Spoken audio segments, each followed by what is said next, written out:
What if I told you that you're an addict and you don't even know it? Don't worry, you're not alone. We all are, or most of us at least. And here's a little experiment to prove it. Once this video ends, turn off your phone and leave it in a drawer for the next 24 hours. Do you think you can survive without it? If you're willing to give it a try, you're already among the few people courageous enough to do so. That, sadly, doesn't mean it'll be easy. In the first few hours, you might experience a feeling of emptiness or anxiety. You might feel your phone vibrating in your empty pocket. You might involuntarily reach for it while you're waiting on the bus or for an elevator. As your day progresses, though, a sense of freedom should wash over you. You'll all of a sudden be witnessing the world through new lenses, so to speak. You'll start noticing things you haven't in a while, and your brain will be more active than it ever can be while mindlessly scrolling through social media.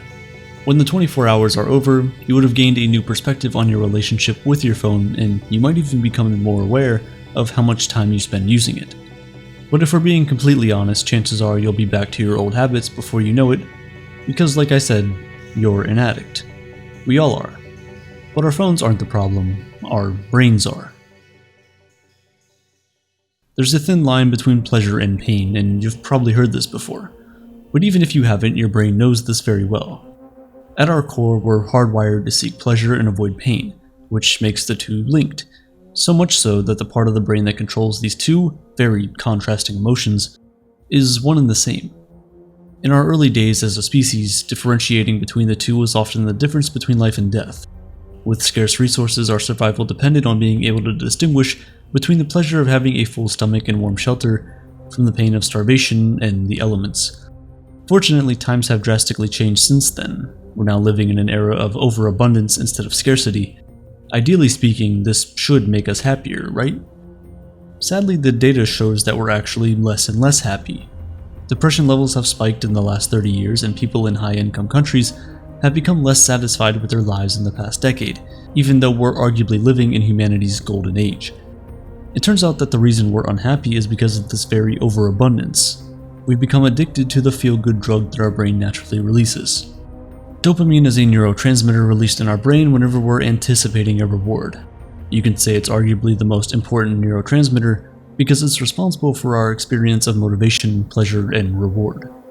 Going back to the thin line between pleasure and pain that we talked about earlier, the truth is it's more of a seesaw and not a line. Your brain is constantly working to remain in a state of equilibrium called homeostasis, the balance between pleasure and pain. So let's say you're scrolling through social media and you experience something pleasurable, like a cute cat video on your For You page. Your brain will immediately recognize that as a pleasurable experience and release dopamine, which will tilt the seesaw towards the pleasure side. Then the balancing act begins and your brain immediately tilts the seesaw back an equal and opposite amount to the pain side in order to restore homeostasis. This is when you start feeling restless, anxious, and unhappy. Instead of sitting with this emotion until that balance is restored, you decide to indulge in more cat videos to get another dose of dopamine. And this is where dopamine can become a double-edged sword because just like any drug, the more your brain releases it, the less its effect and the more you're craving. This is why it's recommended that we limit our time on social media and instead use our devices for something that'll give us incredible long-term benefits. Like learning a new skill through the sponsor of today's video, Brilliant.org, the best place to learn STEM-related subjects. Brilliant's courses are all equipped with interactive features so you can learn not just the theory of these concepts, but how they work in the real world. This means you're not just learning for the sake of it, but you get the delayed gratification of being able to put that skill to good use in the future. What I love about Brilliant is that they make learning fun with interactive features and challenges, and each course is also customized to fit your skill level, so you can start learning whether you're a beginner or intermediate.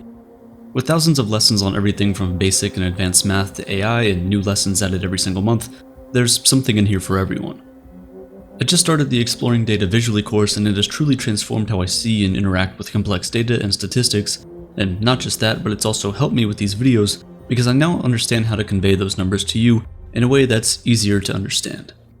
To try this course or all the other courses completely free for 30 days, go to brilliant.org/aperture or click the link in the description. The first 200 people to visit also get 20% off a premium subscription, which unlocks every single course Brilliant has to offer. Back to our story. Today we have endless ways of getting that quick fix of pleasure. Almost every second of our day offers an opportunity to be stimulated. Whether it's sugar and junk food, social media, or porn, the response in our brain is the same. a dopamine hit that brings about pleasure only to be quickly followed by a balancing dose of pain or the come down. This is when our brain, in its constant effort to maintain our chemical balance, counters the massive surge of dopamine with massive drops that can lead to a lack of motivation, anxiety, difficulty concentrating, and even depression. And just like drug addiction, when we're repeatedly exposed to pleasure-producing stimuli, our brains develop tolerance, and then we need more and more of the drug just to tip the seesaw back and feel normal again. So we spend more and more time on our phones or indulging in junk food just to end the craving, even though it's not bringing us the same amount of pleasure anymore.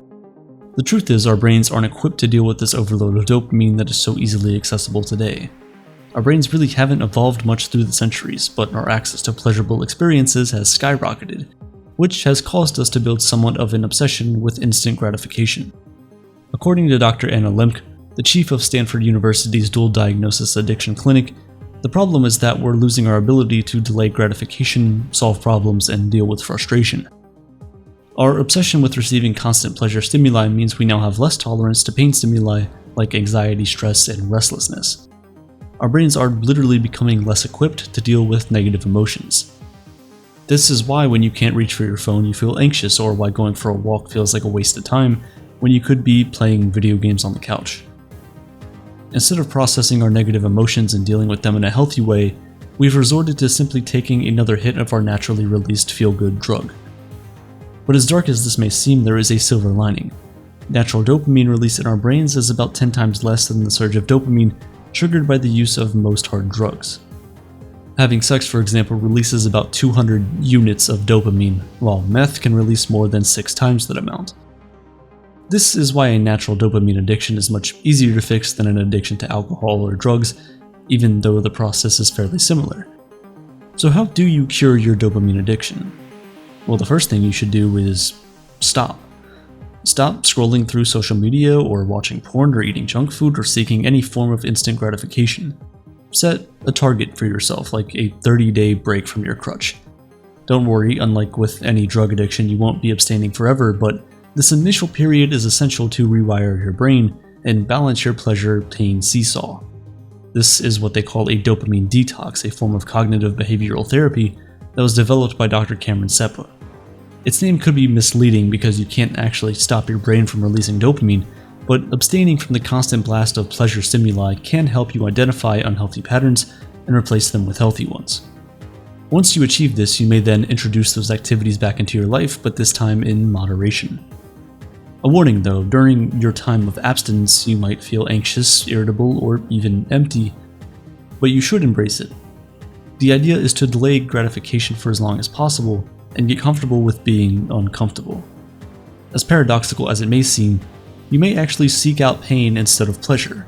It's a stoic approach meant to make us appreciate all that we are blessed with in life. So go for a long run, a cold shower, or maybe even read about stoic philosophy and how challenging yourself can lead to a more disciplined and satisfied life. When we do challenging things, it has the opposite effect that instant gratification has on our brains. Instead of getting a dopamine boost beforehand, our brain releases it after we've successfully completed our challenge. And this earned high is sweeter, more satisfying, and more long-lasting than instant gratification. This may seem like a lot of hard work that requires a lot of conscious effort, but that's the whole point. Conscious effort.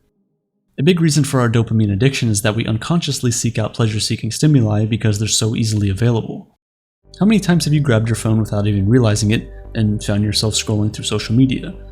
How many hours have you spent scouring through Netflix late at night when all you really wanted to do was just go to bed?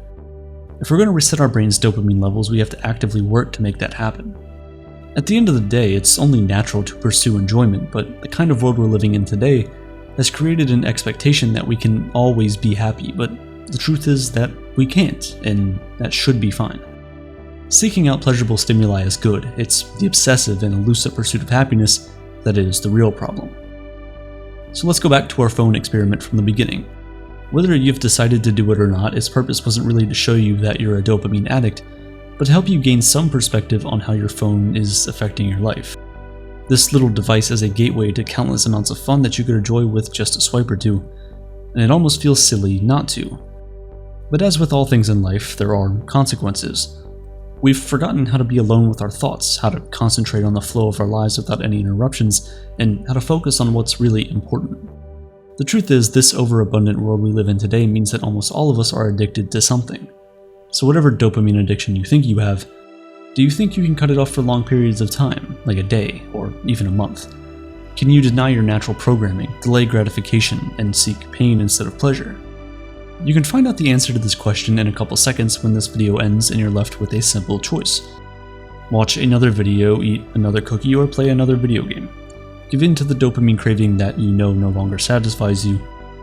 Or you can fight the urge and go for a walk, take a cold shower, or maybe even just be for a minute or two without any sort of stimulation.